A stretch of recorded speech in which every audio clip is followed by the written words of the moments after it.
My parents killed my dog while I was off at college, and I'll never forgive them. I got Daisy for my 16th birthday. She was a scrappy little rescue mutt with floppy ears and soulful brown eyes that melted my heart the moment I saw her. My parents were less enthused.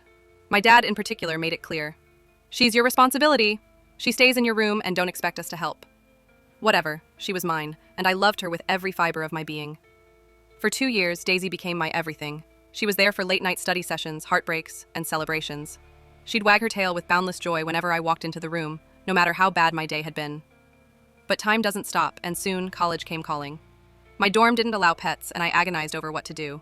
I asked every friend I had, hoping someone could take Daisy for the semester. No luck. My last resort was the two people I dreaded asking the most: my parents. After days of begging and promising, they reluctantly agreed.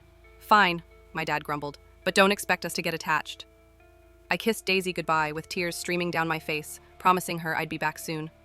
The semester was a whirlwind of exams, homesickness, and stress, but the thing I missed most was Daisy. I called home often, always asking about her. "She's fine," was the typical response. Sometimes I'd press for details, but their answers were always curt. Finally, winter break arrived, and I couldn't wait to see my girl. I sped home, barely able to contain my excitement. As soon as I burst through the front door, I called out for Daisy, expecting the familiar jingle of her collar and the thumping of her tail. Nothing. I called again, my voice tinged with worry. Still nothing. I began searching the house, my heart pounding harder with each empty room.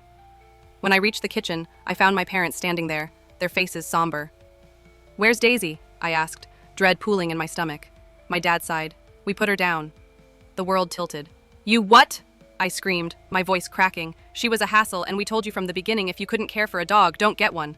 "A hassle!" I shouted, tears streaming down my face. "I cared for her for 2 years straight. All I asked was for a few months. You had no right!" I ran out, slamming the door behind me, and didn't stop until I was in my car, sobbing so hard I could barely see. When I returned days later to pack up my things, I refused to look at them. I moved in with a friend and cut off all contact. I never got to say goodbye to Daisy, and I'll never forgive them for what they did. Some scars don't heal, and this one broke me.